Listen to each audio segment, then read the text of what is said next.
roll call just after 10 a.m. I'll go down the list of attendees, and if there's anyone whose name I don't call, they can chime in then.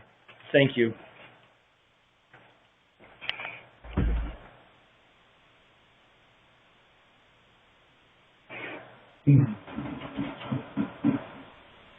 Sandra, are you still there? Yeah, I'm here. I'm sorry, let me get closer. Here we go, I'm still here. There you go, that's better. Are you seeing any guidance from the state relative to funding or TIP amendments or anything of that nature? Oh yeah, we're as far as all the capital program stuff goes, we are open for business. We're that's great. we're doing everything. My entire team is extremely successfully working from home, and so is so is Mid-Hudson South, and it sounds like you guys are still running. Also, our maintenance operations and our construction operations are fully engaged. Now, they're doing lots of things differently, to stay safe. But no, we're in the mode of business. We're open for business. Okay, you haven't heard anything with respect to funding, though? No issues relative to the use of state dedicated funds or anything of that nature? Too early for that? I know the budget hasn't passed, but... No, I don't have any specifics on that, but as far as my work goes and our team's work, it is business as usual. Okay, all right. I know we are seeing some of the details come out of the proposed stimulus bill, and apparently there's some infrastructure money being released with that, as well as transit funding for that. So. Yeah, I can't speak to any of that. Sorry. That's all right. Good morning, John Morrow, 10 Ulster on the line. Thanks, John. Appreciate you joining us. We're going to be starting just around 10 o'clock, about 3 minutes from now. We'll do a roll call.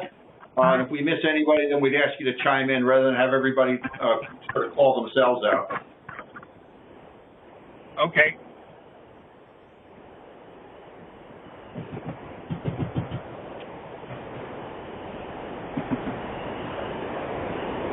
So one of the things that was on the director's call, just so everybody knows, one of the things that was on the director's call the other day was relative,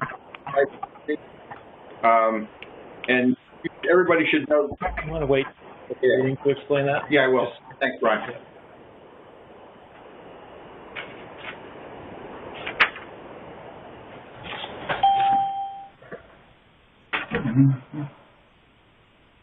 Hello, Lizzie Phillip. Morning. Morning, Lizzie. Hi, good morning.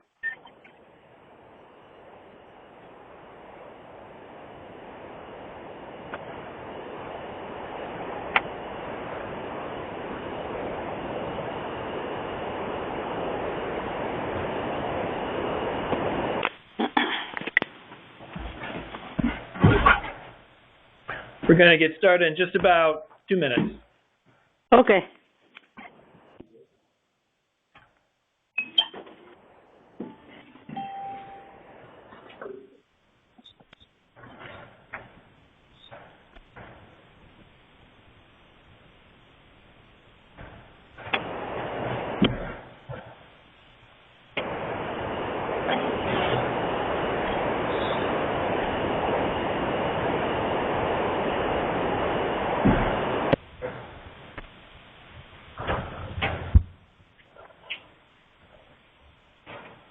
Do I get the door? I do. Great.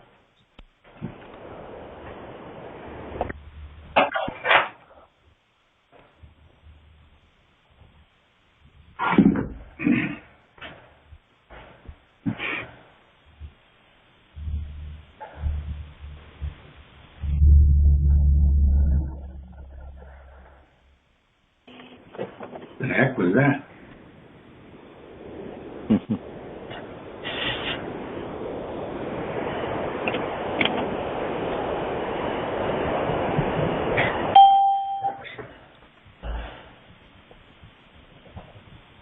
Alex Wade. Morning, Alex. It worked. We haven't started yet, though, so. The recording said you had. Whenever you're ready, Dennis, we can call it. So, good morning, everyone. Thank you very much for joining us on this remote conference call information. We'll try to make this as painless as possible. I would ask anybody that's on the phone, make sure you do not put your phone on hold. If you need to step away, then I would ask you just to mute your speaker and or rejoin us rather than try to put your phone on hold. It creates difficulties for us relative to the music or whatever you have when you put your phone on hold. So please do not do that. So I'm going to ask Brian to do a rundown of who's on the phone. If we miss anybody, I ask people to chime in. Sure. Here in the office, obviously me and Dennis Doyle, and we have David Stotts at an undisclosed location in the UCTC offices. We've got Tom Wilkin, Glenn Gadali, Amy McKenzie, Andrew Emmerich, Fred Masterani, Herb Litz, John Phillip, Sandra Jobson, John Schulteis. So who did I miss? And of course, Lizzie Phillip. Yeah, it was not John Phillip. It is his phone. I'm using that John Phillip's phone. Oh, it's Lizzie's. Got it. Yeah, Thank you, Lizzie. Mm-hmm. Anybody else that I may have missed? Alex Wade. Got Alex. Thanks, Alex. John Morrow, 10 Ulster. John Morrow. Thank you, John. Great. Anybody else? So with that, and call the meeting to order. I'm not going to ask for citizens' comments. We're going to skip that item on the agenda. So approval of the January 28th, 2020 Technical Committee meeting summary. Do I have a motion for that? John Morrow, So moved. I have John Morrow as a mover. Who's the second? Second. I'll second, Dennis. All right, okay. Some ground rules. Please, that's my fault. I apologize. Please announce your name when you vote or make a second on a motion so that we have that for the record. Who was the second? Tom and Alex. So I have John and did I hear Tom Wilkins a second? That's correct. Okay. All in favor? Let Okay. me do it this way. Any opposed? Hearing none, the minutes are passed. Thank you. Who just joined? Kristen Wilson. Kristen just joined? Yes, this is Kristen. Thank you, Kristen. So communications and announcements, Brian? Yeah, I have one communication from New York State Department of Transportation, Ronna Epstein, Executive Deputy Commissioner and CFO, just indicating that as we've discussed at previous meetings, the DOT will, at the advice of the FTA, be putting out a request for proposals regarding the use of urbanized area formula program funds and routes in our region. It's just informing us that we will have ample opportunity to comment on that RFP. We've provided detailed information on this at our two previous meetings. So that RFP has not been issued yet at this time, and as soon as it is, or prior to it being issued, we will be given the opportunity to comment. The other correspondence I had digitally was acceptance by the FTA of New York State UPWPs. So all of the 14 NGOs across New York State, our UPWPs have been approved. Is that on the FTA side? What about on the FHWA? I believe that it's essentially speaking for both sides. Okay, all right. So we have an approved UPWP. Okay. And for for the record, the reference to the RFP has to do with the funding for trailways that we spoke about at the previous meetings. If people didn't make that connection. Anything else, Brian? No, not at this time. But maybe you could go over some open meetings issues. Yeah, I was going to do that. So with respect to open meetings, some of the questions that have come up is this sort of legal? And the short answer is that as it stands right now, the governor as it stands right now, the governor has said to us through an executive order that has essentially waived the open meetings requirement and indicated that we can conduct business remotely as long as we allow the public to listen in on those meetings.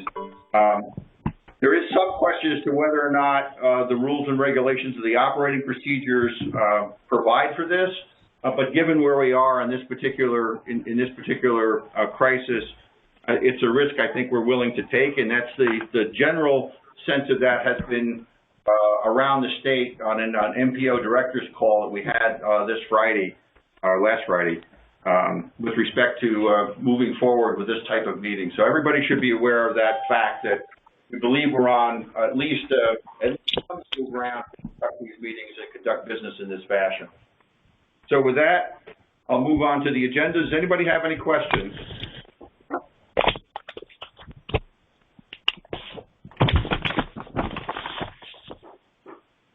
Okay, hearing no questions, I'd ask everybody if you're on a speakerphone to please mute. You can certainly chime in when you want to.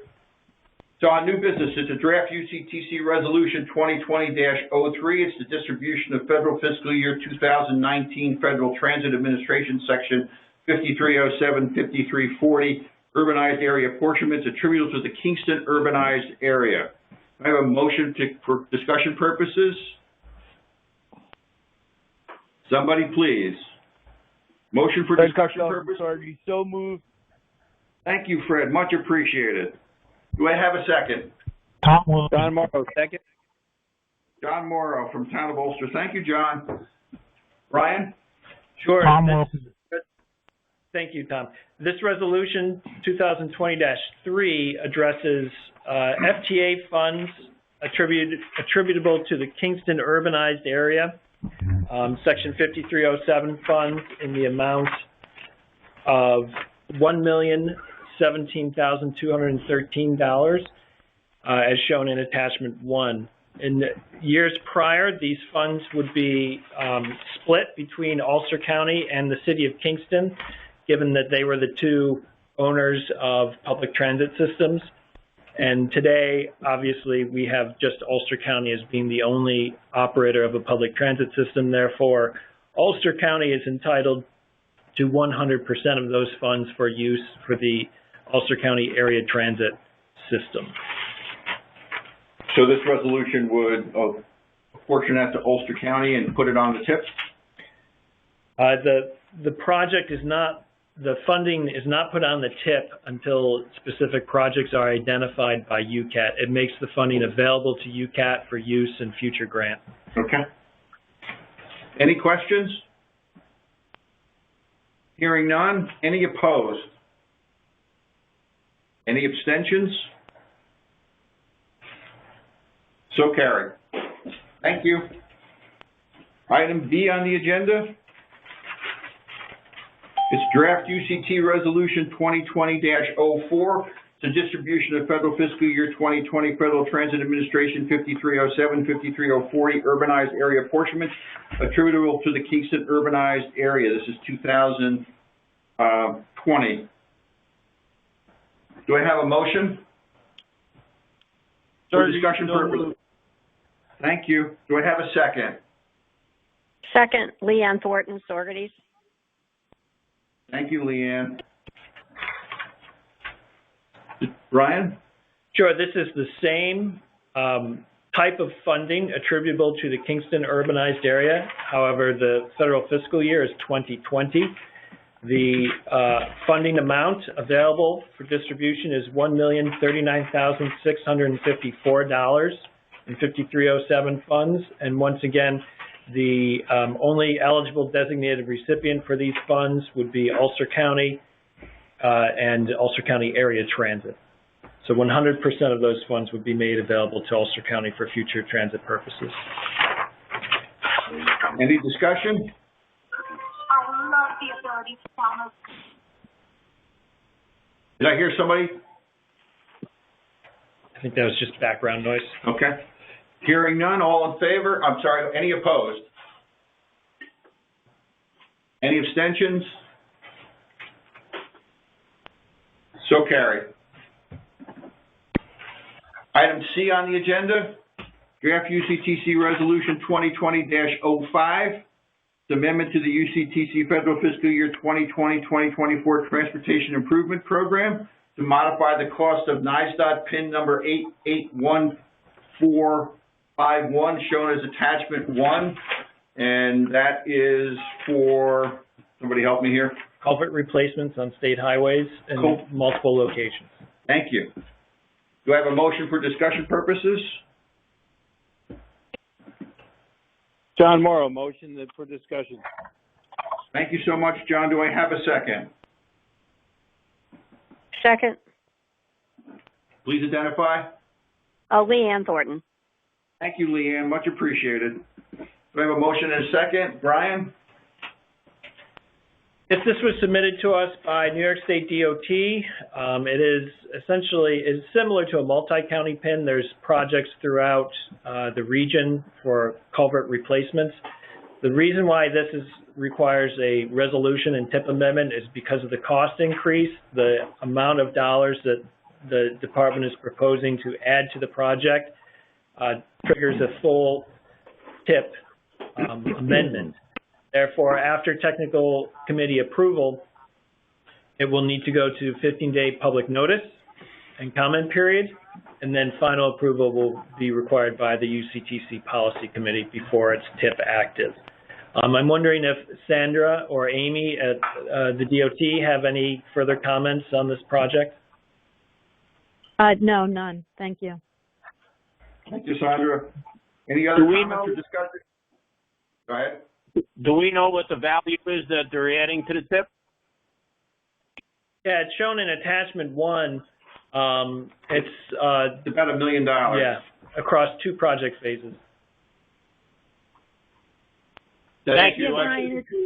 Brian, it's Sandra again. I don't think the folks on the call might have the attachments, because when I jumped into the agenda, it was only the agenda, no attachments. That's probably why they're asking the question.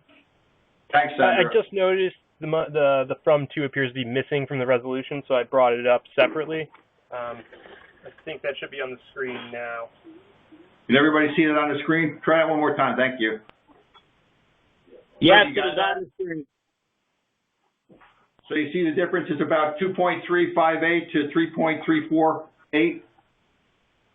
It's a change. Any other questions or concerns? Hearing none. Any opposed? Any abstentions? So carried. Thank you. Sorry for that glitch, folks. So we're on item D on the agenda. It's draft resolution 2020-06. It's an amendment to the UCTC Federal Fiscal Year 2020-2024 Transportation Improvement Program to modify the cost of NISDOT PIN number 872070, shown as attachment 1. Right, Dave, if you could bring that up on the screen so they can see the attachment. Do I have a motion for discussion purposes?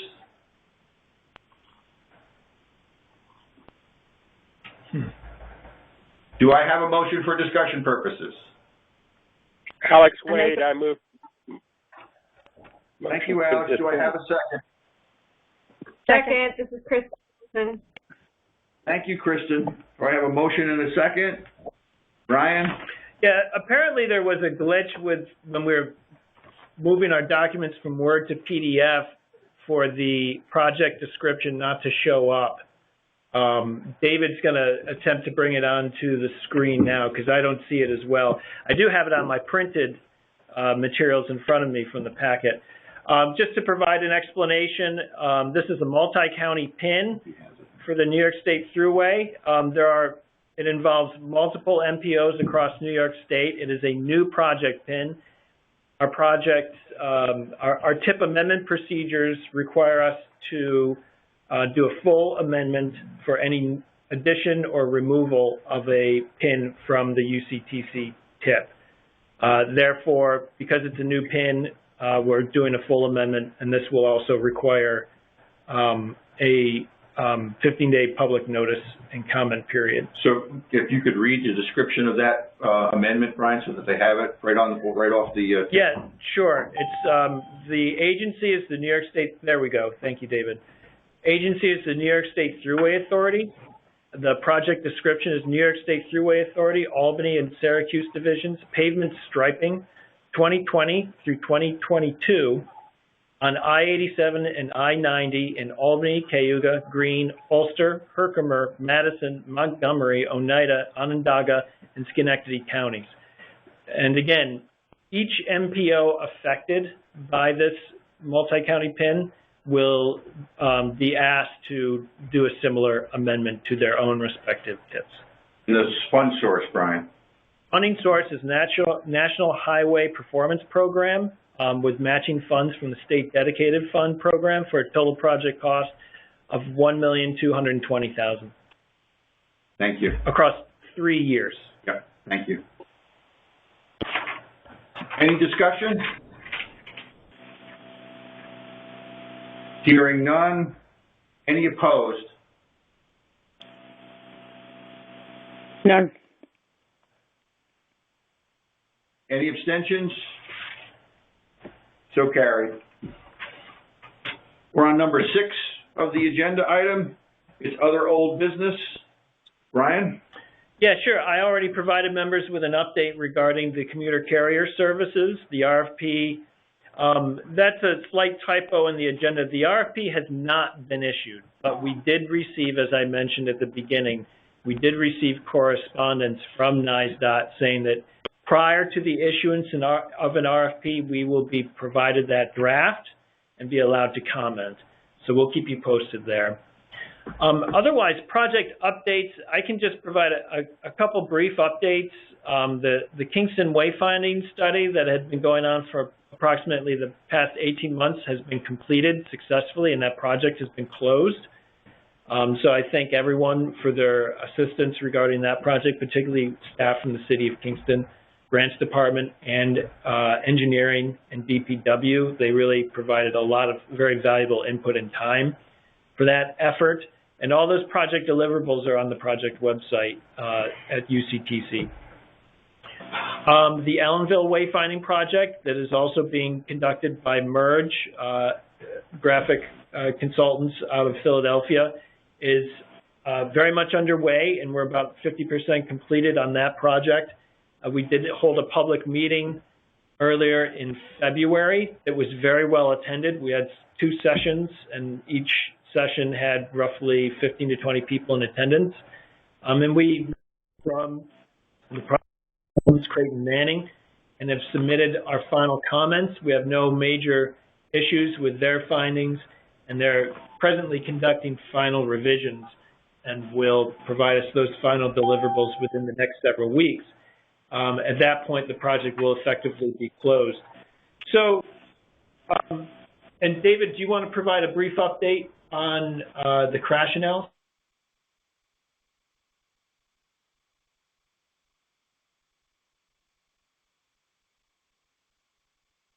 The CMP page says now available that has this current CMP document. We're going to be diving into kind of a micro level analysis for some of the top locations. And right now we're just kind of trying to figure out how that looks, whether or not it's, a one-pager followed up by, more detail in the appendices. But that work is going on where we're really going to take a deep dive and look at like daily kind of trends that you see at specific locations. And like I said, the work that we have done is now available on the county website under the CMP page for the TMA. Just real quick, can you guys send a link out to that page? Yeah, of course. Thank you. I'm on conference call, but that's okay because I just stepped out. Excuse me, I just wanted to announce that I joined the meeting late. It's Jean Walsh. Hi, Jean. Hi, Jean. Thank you so much. And we'll do one final Apologize for coming in late. We'll do one final roll call before we end the call to make sure we have everybody. So you want to talk a little bit about the long-range transportation plan? Yes. Finally, the long-range transportation plan is underway. We're doing a minor update of the long-range plan. The last plan update was completed in 2015, and we're now required to update the plan every 5 years. Therefore, we need an updated plan completed by the end of this year. The majority of work is being done in-house by David and myself, and we're running through the document and updating charts and figures where we have new data to update it.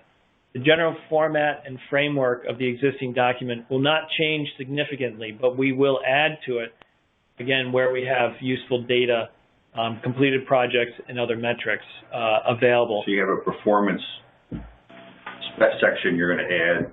That's right. And the resiliency section, right? Right. There's some new requirements under the FAST Act that requires us to have a performance management program in the document, which is essentially completed by staff already. And we'll also be adding a section on climate change and resiliency with some really basic metrics. And also, we have some very useful projects like the CMP and the crash analysis that will provide really a more detailed evaluation of these topics than we've been able to provide in the past. So those will essentially be supplements that will be included directly in the new document. The work, again, is being conducted largely in-house by David and myself and other staff as needed. But the document this time around will be reformatted, and we'll be hiring a graphic designer to assist us with that work. I'm working on developing a contract for that right now. We're also going to engage in to have consultant assistance from a planning agency to assist us with the public outreach portion of this project. Public outreach is a critical component of long-range plans. There needs to be a strong emphasis as dictated by the Federal Highway Administration. Given the situation that we're in with the virus, we do have a strong proposal that's been delivered to us, but we're going to ask to essentially revise that proposal to put more of an emphasis on remote meetings and other web-based participation products. What that might entail, we're not sure yet at this point in time, but we're confident that the agency that we're looking to partner with will be able to provide us with those services. Yeah, it's an either-or contract, but one of the things we have some concerns about is reaching environmental justice communities, so we need to think that through a little bit more to figure out how we're going to do that. So I just want to talk about just a couple more studies. One has to do with a trail study that we were doing on the UND corridor up in the towns of Shandaken and Olive. That study is out for RFP. We have recently extended, as of last week, we have extended the deadline to respond to that RFP by 3 weeks. So it's not due until the end of April as of now. The other study that's out there in the RFP that we've had responses to and we've conducted interviews with is a bus storage study. It's for a bus storage facility feasibility study for UCAT. We are in the process of choosing a consultant for that. We've had 3 strong proposals and 3 strong interviews. So we have to get together with the committee remotely to choose a consultant. We would anticipate an award letter, I would say, by the end of this month or early in April. And given contractual situations at the county level right now, it may take us another month to get them on board. So perhaps in May, we would be able to get them on board for that work. We're also working on a bus electrification study with the Department of Environment that's partly funded from the FTA. That study is ongoing. The engineering firm that was hired to do that work is Creighton Manning. Am I missing anything, folks? The only other project is the Wallkill Valley Rail Trail Community Opportunity Plan. We're going into the final stages of that project as well, where our project consultants, we have a landscape architecture firm, Weintraub Diaz, and they will be presenting the technical advisory committee with their draft concept and vision for the corridor. within the next several days, we would hope, maybe into next week, given circumstances. And then we will be involving the public, and that is another discussion that we'll need to have, how best to involve the public given the circumstances that we find ourselves in right now. Anything else? I would say sidewalk inventory. Oh, yes. Thanks, David. How about you take that, David? Yeah, sure. So, we had our SUNY New Paltz intern that was covering doing the sidewalk inventory. We've done the digitization for majority of the populated area, densely populated areas in the county. That's got a fair amount of coverage on the sidewalks. From there, our intern Greg Jewell, who was at one of the prior meetings, he has been out doing data collection, but with the whole SUNY shutting down and all that, we don't have him in the spring office, break. Yeah, he's on spring break. That's right. And we do have plans to do some of the condition rating with staff in the office as time opens up for certain people.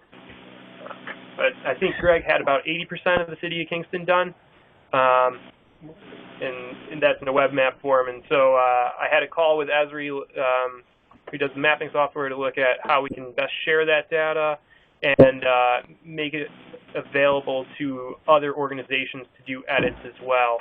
So I'm going to be working on kind of rolling that out if there are other municipalities that have, ArcGIS and are interested in doing some data collection. We still have to hash that out and make sure we have a very clear methodology and probably do some training for municipalities that want to do it.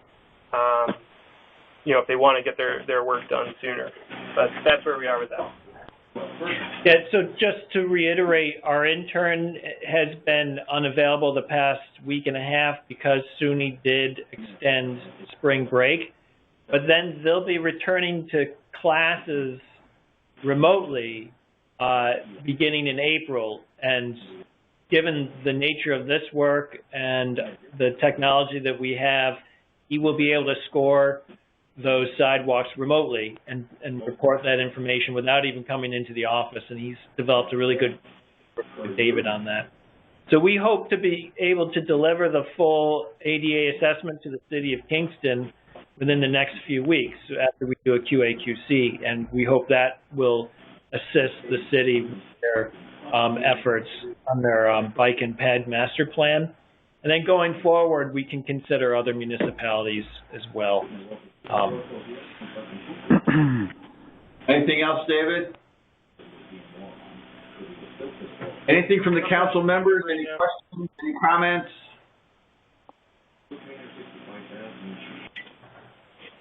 Hearing none, thank you very much for joining. We appreciate it. I remind you that the UCT Policy Committee is scheduled for April 28th, same time, and it may be in the same circumstances. So please check with us the website, and we'll send you updates via email in terms of how we're going to conduct that meeting. I want to thank you all for today. I'm sorry. Yeah, and let me just go over attendees one last time. We're going to do attendees one last time. Thanks, Brian. Yep. So I have on the phone Sandra Jobson, Andrew Emmerich, Jim Quigley, Glenn Gadali, Fred Mastrani, Herb Litz, John Schulteis, Tom Wilkin, John Morrow, Lizzie Phillips, Alex Wade, Kristen Wilson, Gene Walsh, Leanne Thornton, and Fred Costello. Did I miss anyone?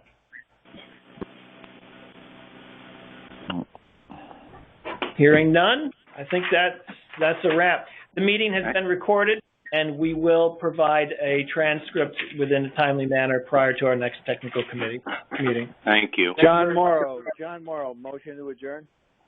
Thanks, John. Thank you. Thank you. Thank you, everybody. Thank you, everybody. Be safe and be healthy. Thank you very much, everyone.